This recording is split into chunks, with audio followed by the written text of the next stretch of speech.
What is up, Soul Fam? It's Sundar from Substance Over Star, and welcome to a new video. And if you're wondering why I'm wearing the same outfit as the last video, it's because I literally just finished filming it. It's not because I don't have any clothes.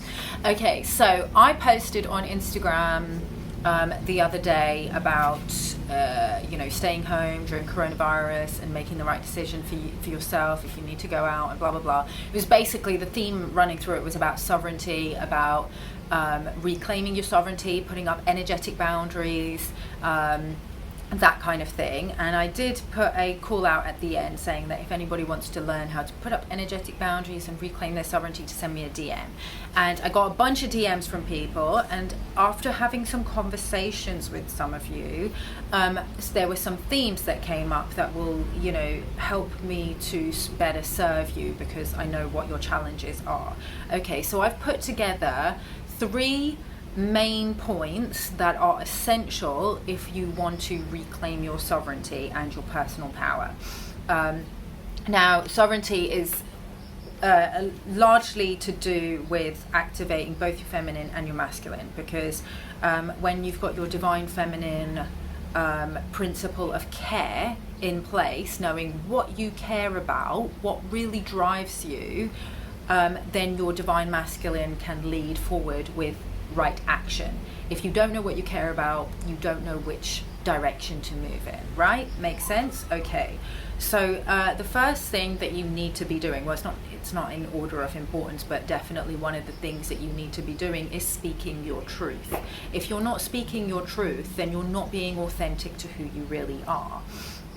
So if you're surrounded by people who aren't really like-minded, it might be because you're not in integrity, you're not being authentically yourself.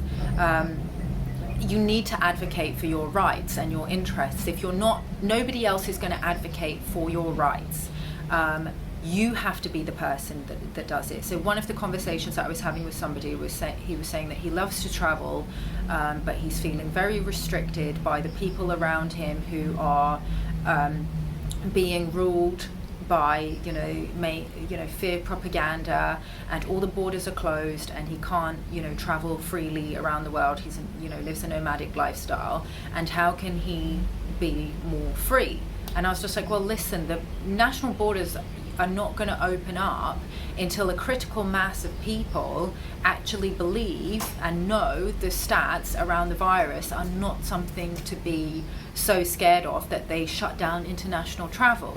So are you actually speaking up about those things? Are you sharing information about those things? Are you using your platform to speak the truth that this virus is not something that people need to be more scared of than, say, a seasonal flu? And I've looked at the stats around it, and I would say that, that is in line with that. Now, I'm using my platform to speak those things. If you look at my Facebook, it's full of studies from respected mainstream medical doctors who are all putting forward their own research and their own statistics around the virus that challenge the mainstream fear-based narrative. And it doesn't even affect me in a negative way. I'm quite happy being here in Bali. Like, it hasn't really affected me in a negative way, but I'm doing that because that's my truth, and truth is important to me.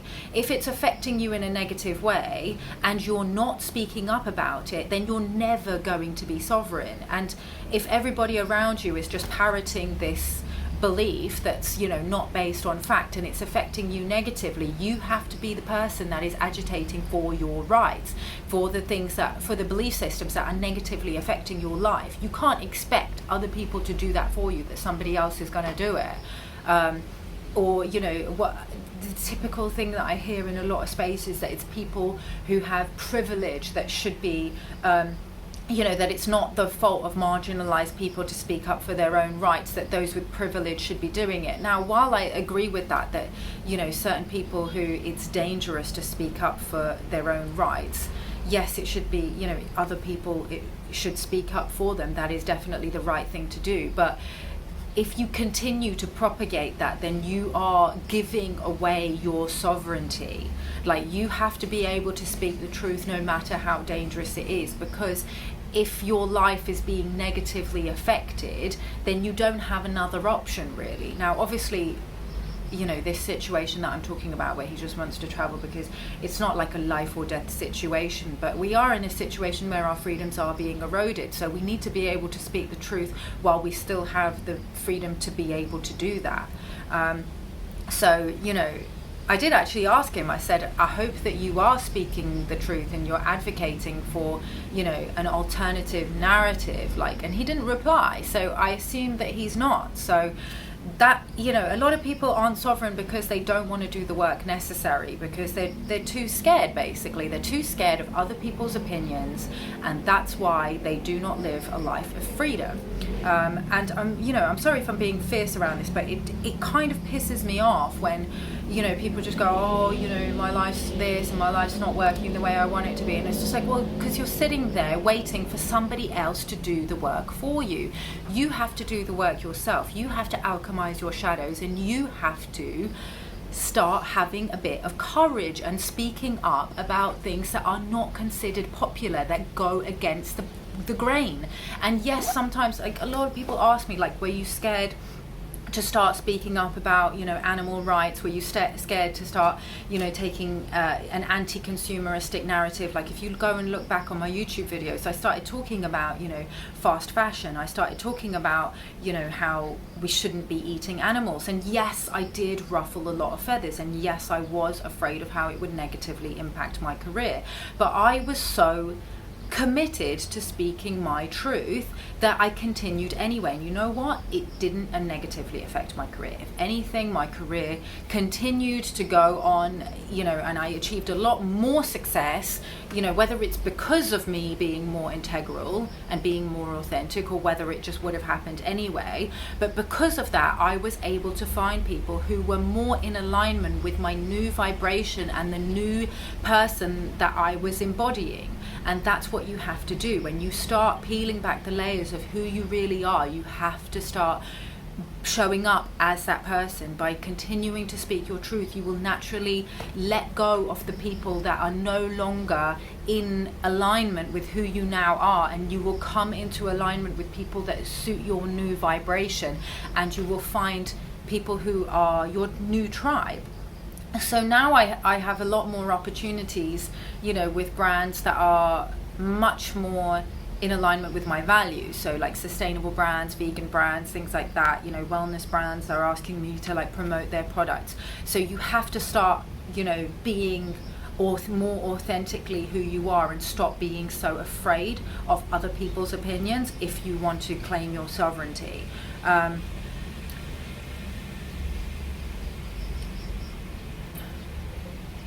When you allow the opinions of other people to silence you, you are operating in a state of fear. Fear is the lowest vibration that, you know, you as a physical human can embody. And I'm not saying that it's useless. It can be protective. It can protect you again, you know, it protects your survival. It wouldn't exist if it didn't have a use. But because of that, it limits your ability to manifest better things in your life. So you have to choose a higher vibration, you know, every time.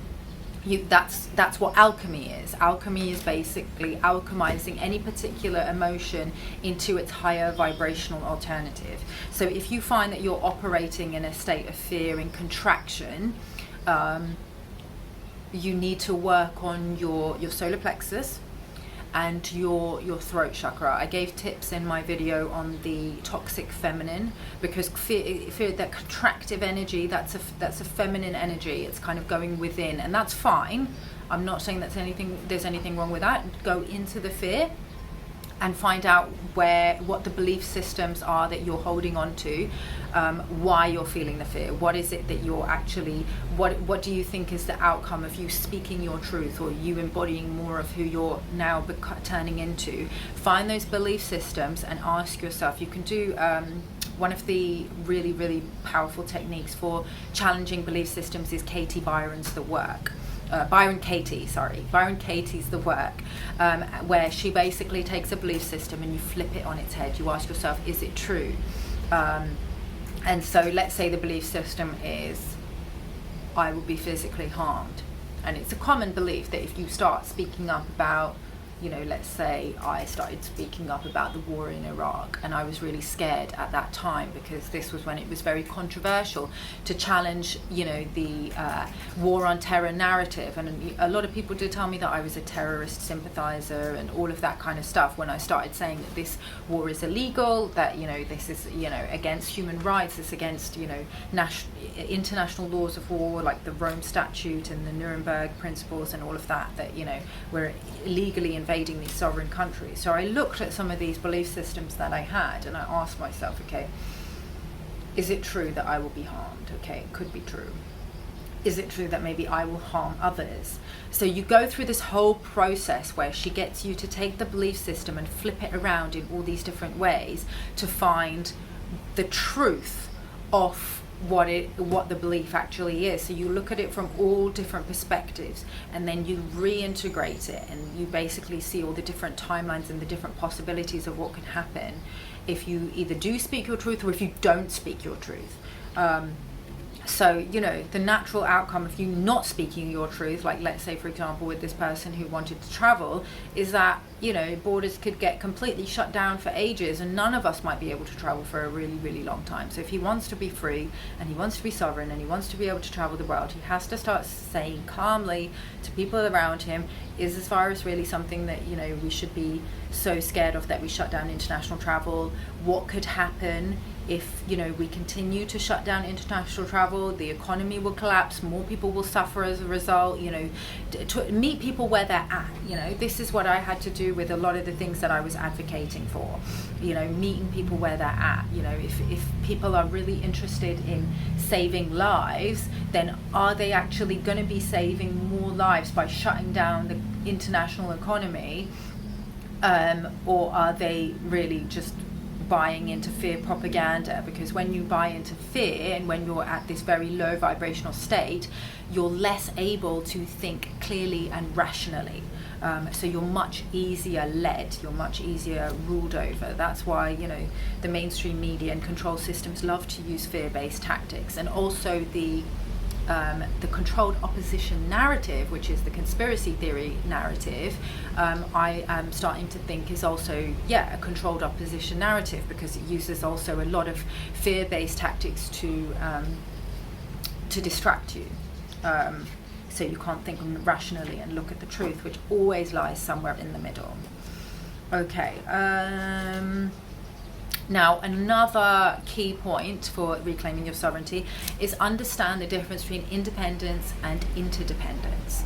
Okay, so a lot of the time we get into these patterns of thinking that, to be sovereign is to be completely independent, to not need anybody, and this is quite common in sort of the New Age and natural healing and personal development circles.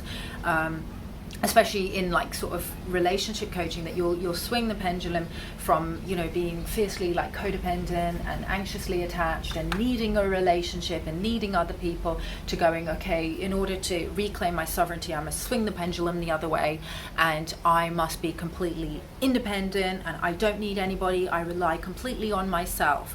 And, it is important to do that.